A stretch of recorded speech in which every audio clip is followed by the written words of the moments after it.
अभी तक हम मान के चल रहे थे कि आवेश एक बिंदु पर रखा हुआ है, लेकिन अब हम ऐसा मान के चलेंगे कि आवेश सब जगह फैला हुआ है। ठीक है, आवेश अभी भी गति नहीं कर रहा है, आवेश केवल क्या है, स्थिर है, लेकिन सभी जगह फैला हुआ है। ठीक, जैसे मान लिया यहां पर अभी जो आवेश रखा हुआ था इस बोर्ड पर एक ही बिंदु पर रखा हुआ था, यहां पर प्लस क्यू। हमने क्या किया, एक रॉड ले ली, क्या ले ली, एक मान लिया छड़ ले लिया हमने, ये इस पूरी छड़ के ऊपर प्लस आवेश फैला हुआ है। कौन सा आवेश फैला है बताओ, तो इसको हम बोलते हैं आवेश वितरण। क्या कहते हैं हम लोग, अब आवेश वितरण तुम लोगों को तीन प्रकार का पढ़ना है।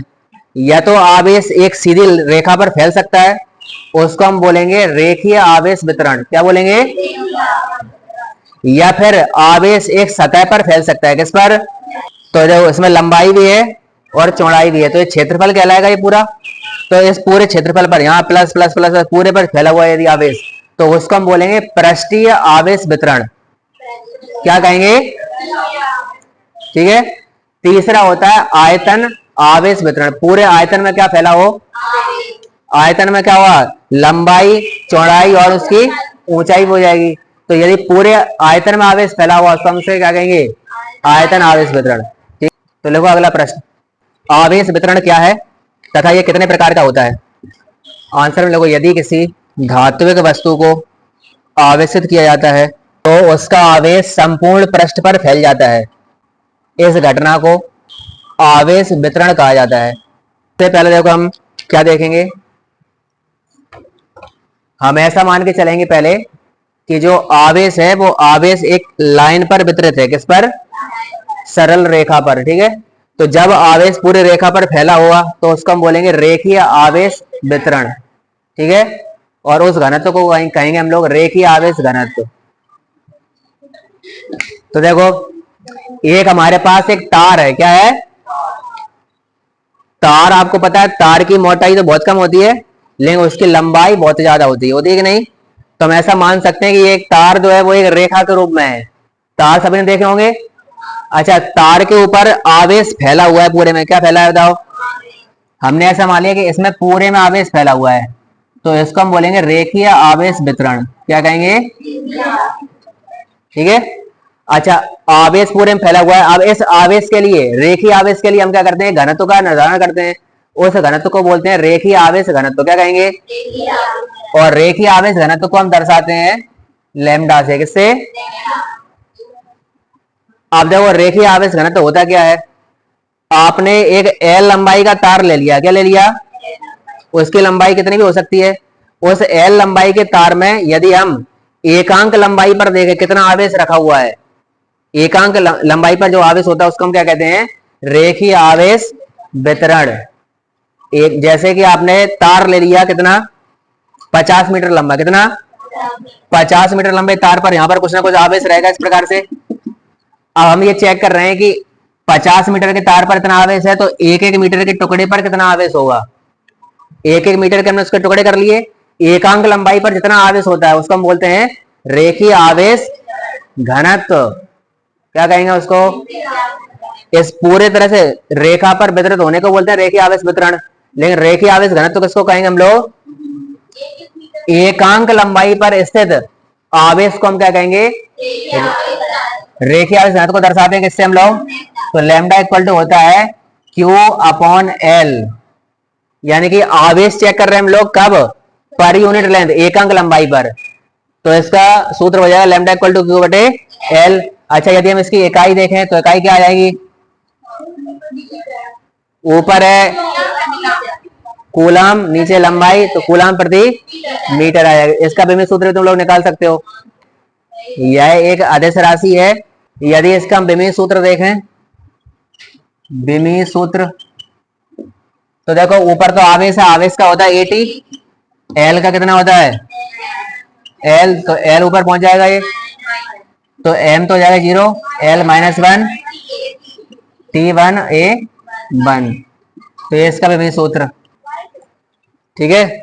अच्छा, इस तार पर कोई आवेश फैला हुआ है, प्लस आवेश फैला है, ठीक है, इसका कुछ ना कुछ घनत्व होगा जिसको हम बोलते हैं रेखीय आवेश घनत्व, और जिसको हम दर्शाते हैं लेमडा के द्वारा। किसके द्वारा? पूरे तार की लंबाई है एल, कितनी है? हमने क्या किया, छोटा सा हिस्सा लिया इस तार का, इस तार का हमने जरा सा टुकड़ा लिया इतना सा, ठीक है। पूरे तार की लंबाई थी एल, तो छोटे से हिस्से की लंबाई कितनी होगी? कितनी हो जाएगी? डीएल हो जाएगी, ठीक है। अच्छा, यदि आपको पूरे पर आवेश निकालना है, क्या निकालना है? पूरे तार पर कितना आवेश होगा, तो हम कैसे निकाल सकते हैं? देखो सूत्र ये लिखा हुआ है, लेमडा इक्वल टू होता है क्यू बटे एल, होता है कि नहीं?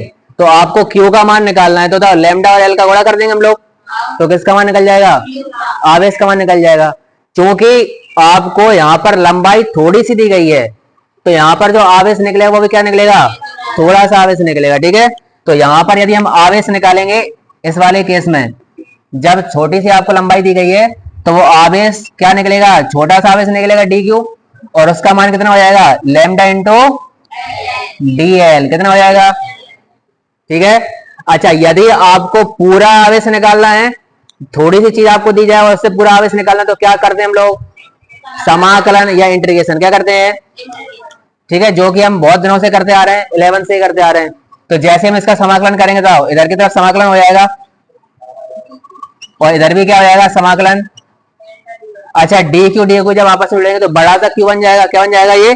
तो ये आवेश बन जाएगा क्यू, ये लेमडा, लेमडा कहलाता है रेखीय आवेश घनत्व, जिसका मान हमेशा हर एक मीटर के लिए स्थिर होगा। तो इसको तो हम बाहर निकाल देंगे, तो केवल इंटीग्रेशन किसका होगा? डीएल का। किसका?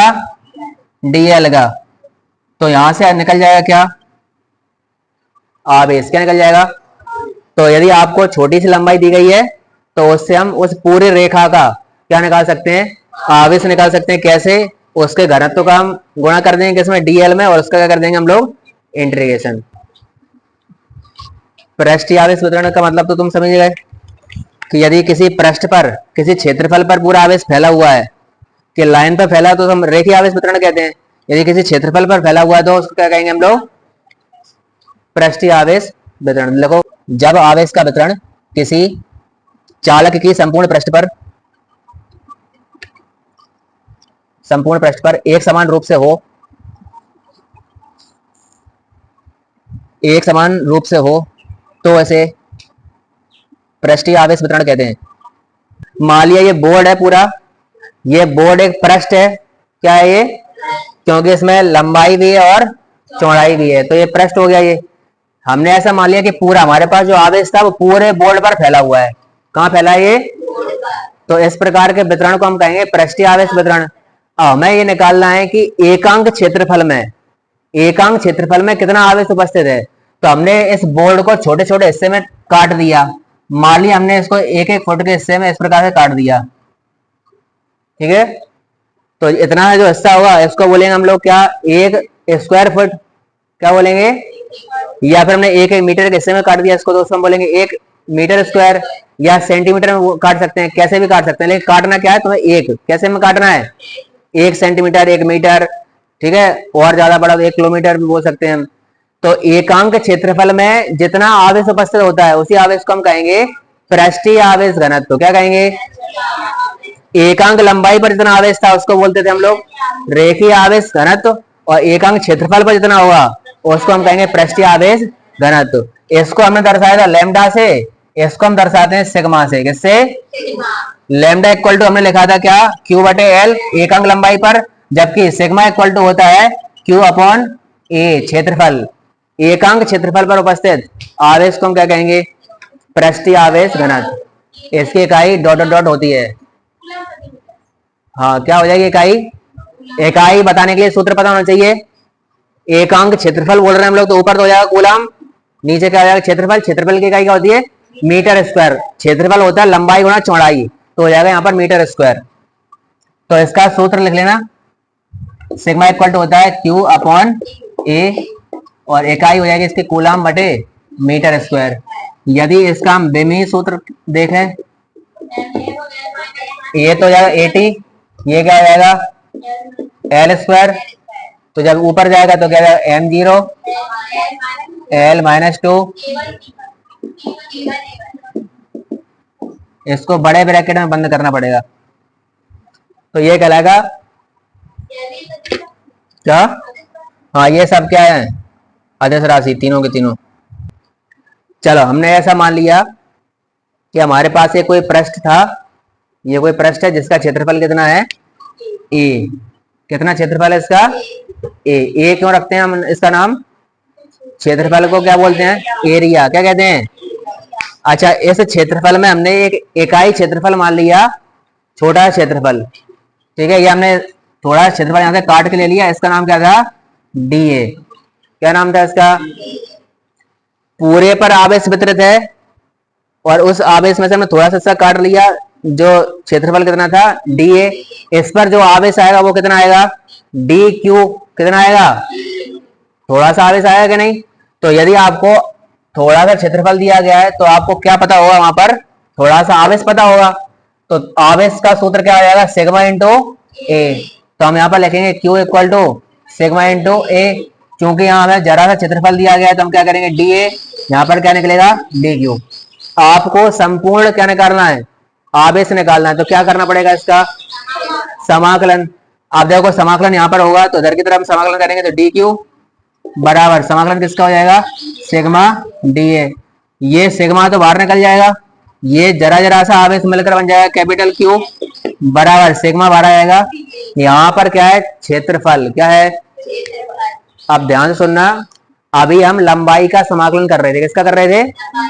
रेखीय आवेश वितरण में हमने देखा था कि एक तार इस प्रकार से जिसके ऊपर आवेश फैला हुआ है, आपने जरा से हिस्से पर आवेश निकाल लिया और सभी को थोड़े थोड़े आवेश को जोड़ दिया तो पूरा आवेश निकल जाएगा। लेकिन क्षेत्रफल में तुम्हें क्या करना पड़ेगा?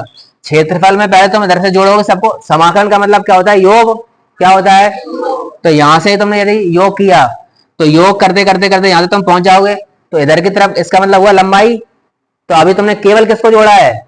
लंबाई को। आपको चौड़ाई भी जोड़ना है तो क्या करना पड़ेगा? ऊपर की साइड भी जोड़नी पड़ेगी। तो यहाँ इंटीग्रेशन कितनी बार होता है? 2 बार होगा। कितनी बार?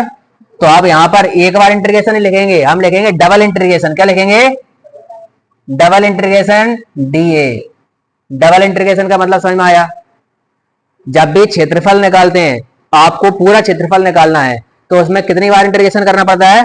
2 बार। ठीक है, जो एक बार इंटीग्रेशन है इसका मतलब होता है रेखीय इंटीग्रेशन। इसके नीचे कभी कभी एल लिखा रहता है। क्या लिखा रहता है?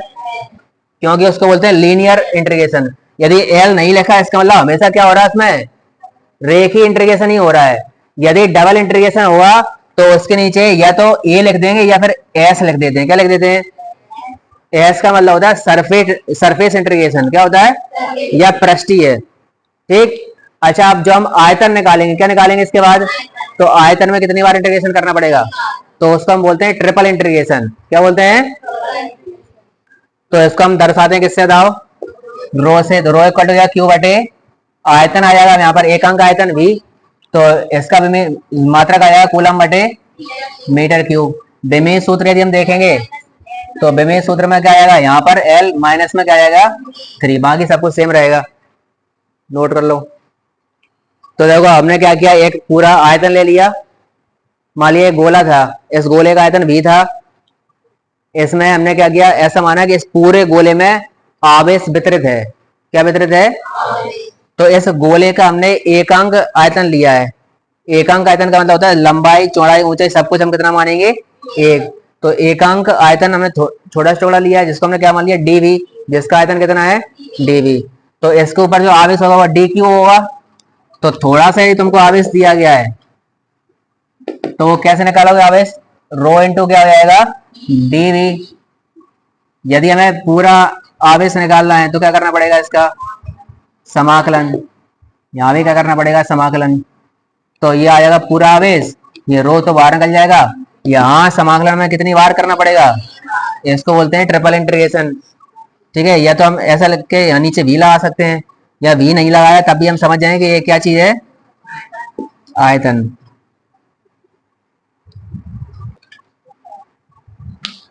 अगला टॉपिक है विद्युत फ्लक्स। सुनो, सबसे पहले सुनो, फ्लक्स को दर्शाते हैं फाई से।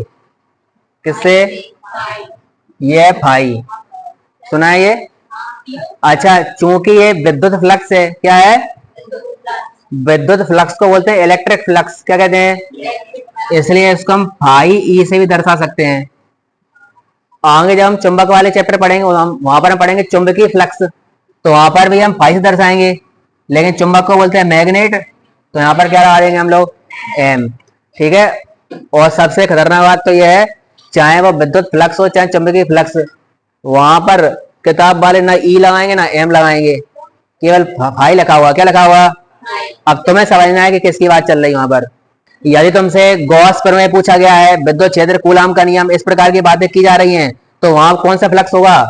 विद्युत फ्लक्स। वहां पर तुमसे एम्पियर का नियम, और वहां पर हम पढ़ेंगे फैराडे का नियम पढ़ेंगे, वहां पर लेंस का नियम पढ़ेंगे चुंबक वाले में, इनकी बात की जा रही है, तो वहां चुंबकीय फ्लक्स लगाएंगे।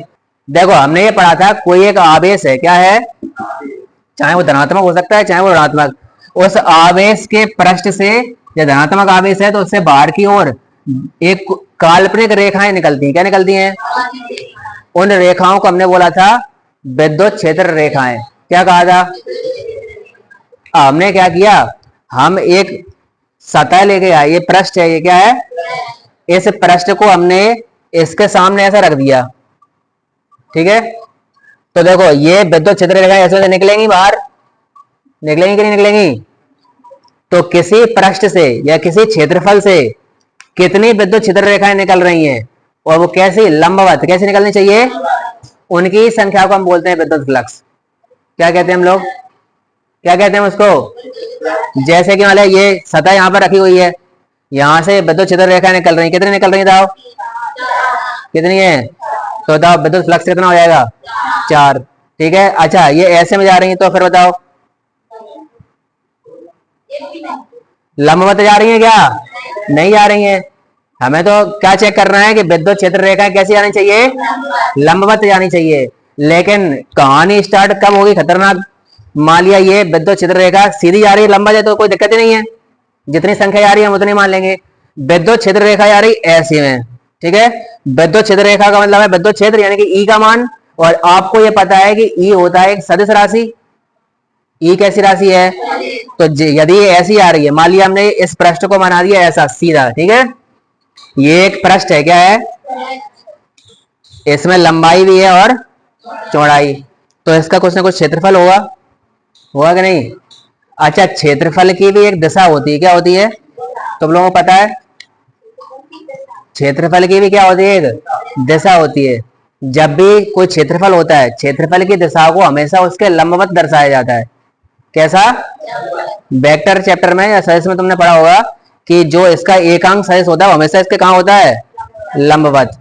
कहाँ होता है ये क्षेत्रफल है, क्षेत्रफल की लंबवत ऐसी दिशा हुई ये वाली, तो इस क्षेत्रफल की दिशा कहाँ हो गई, आगे की साइड कहाँ हो गई। ठीक है। तो हमने देखो यहाँ पर एक ये विद्युत क्षेत्र रेखा ली थी ऐसी, ये हमने रख दिया था क्या, ये कोई क्षेत्रफल, विद्युत क्षेत्र रेखा सीधी जा रही है इसके, तो जो जितनी संख्या इसको काट रही है उसको हम बोलेंगे विद्युत फ्लक्स। यदि ये थोड़े टेढ़े में जाएंगी ऐसी, तो देखो इसको हमने दर्शाया इस प्रकार से, ये तो हो गया पृष्ठ।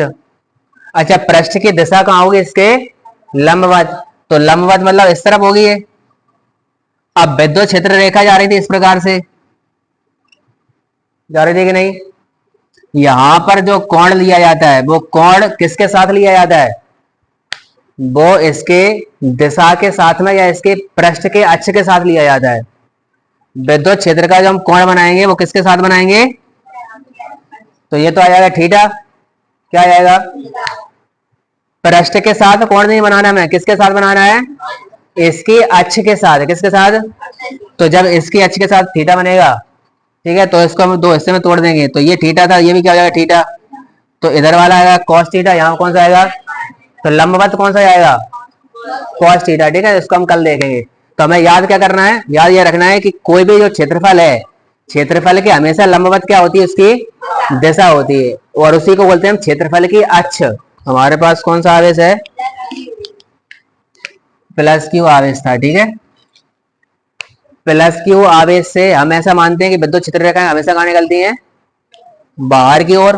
कहाँ निकलती हैं, तो इसमें से बाहर की ओर विद्युत क्षेत्र रेखा इस प्रकार से निकल रही होंगी।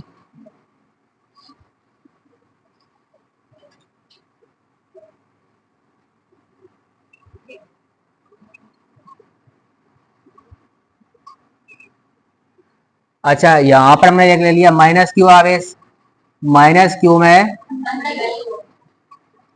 अंदर की ओर आ रही होंगी इसमें,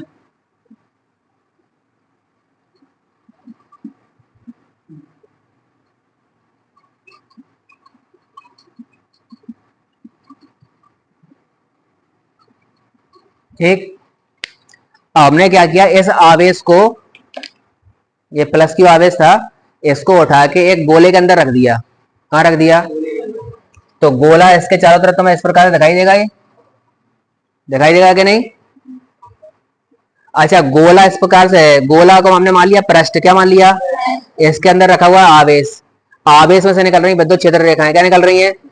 अच्छा विद्युत क्षेत्र रेखाएं जो निकलेंगी वो इस गोले से टकराएंगी, गोले के पृष्ठ से, तो आप कितने डिग्री पर टकराएंगी, हमेशा कितने पर टकराएंगी, क्योंकि आपको पता है जो गोला है ना, जो आवेश है, आवेश भी गोलाकार है, और उससे हमेशा लंबवत क्या निकलती है, विद्युत क्षेत्र रेखा निकलती है, और उसके ऊपर रखा हुआ है एक गोला, क्या रखा है। तो जब इसमें से विद्युत क्षेत्र रेखा निकल रही तो सब उसको कहाँ काटेंगी, 90 डिग्री पर काटेंगे कि नहीं काटेंगी। तो इसमें जो फ्लक्स उत्पन्न होगा उस फ्लक्स को हम बोलेंगे धनात्मक फ्लक्स, क्या बोलेंगे, क्योंकि विद्युत क्षेत्र रेखा कहाँ जा रही है, बाहर की ओर, तो ये पॉजिटिव फ्लक्स है, कैसा है, या धनात्मक। इसमें देखो क्या होगा, यहां पर हमने क्या किया, एक माइनस का आवेश था उसको हमने गोले के अंदर बंद कर दिया, तो बताओ ये विद्युत क्षेत्र रेखाएं गोले को काट तो रही हैं और लंबवत भी काट रही हैं, लेकिन वो कहां जा रही हैं, अब वो अंदर की ओर, पहले कहां जा रही थी, तो यहां पर हमने फ्लक्स कैसा लिया था, धनात्मक, यहां पर कैसा लेंगे, तो ये होगा नेगेटिव, कैसा हो जाएगा, नहीं आया समझ में। अब तीसरी चीज देखो, हमने ले लिया विद्युत द्विध्रुव, क्या ले लिया, विद्युत द्विध्रुव इस प्रकार से हमने रखा है, विद्युत द्विध्रुव पर यहाँ माइनस क्यू आवेश है, यहाँ प्लस क्यू आवेश है। इस विद्युत द्विध्रुव को हमने एक गोलाकार पृष्ठ या किसी भी पृष्ठ से बंद कर दिया, किसमें बंद कर दिया, इसको हमने गोले में बंद कर दिया। तो बताओ इस माइनस वाले की तरफ विद्युत क्षेत्र रेखाएं आ रही होंगी, यहां से कहीं ना कहीं से तो इसमें क्या आ रही होंगी, विद्युत क्षेत्र रेखाएं आ रही होंगी अंदर की ओर इस प्रकार से, और प्लस वाले से कहां जा रही होंगी, बाहर की ओर। तो बताओ इस माइनस क्यू आवेश की वजह से भी कुछ ना कुछ फ्लक्स होगा, क्योंकि लंबवत इसको काट रहा है, तो ये फ्लक्स कैसा हुआ, ऋणात्मक या धनात्मक, ऋणात्मक, कैसा होगा। अच्छा इस प्लस क्यू आवेश की वजह से धनात्मक, प्लस की वजह से धनात्मक होता है, माइनस की वजह से, तो इसकी वजह से धनात्मक होगा, इसकी वजह से। और आपको ये भी पता है विद्युत द्विध्रुव में दोनों आवेश बराबर बराबर परिमाण के होते हैं, जितने -5 कूलम, 5 कूलम का ये वाला है तो -5 का ये वाला होगा, तो यहाँ पर जो फ्लक्स होगा वो -5 होगा, यहाँ पर कितना होगा, तो दोनों एक दूसरे को कैंसिल कर देंगे, तो टोटल फ्लक्स कितना हो जाएगा, तो शून्य फ्लक्स, तो फाई बराबर कितना हो जाएगा, 0। तो फ्लक्स का मान धनात्मक भी हो सकता है, ऋणात्मक भी हो सकता है और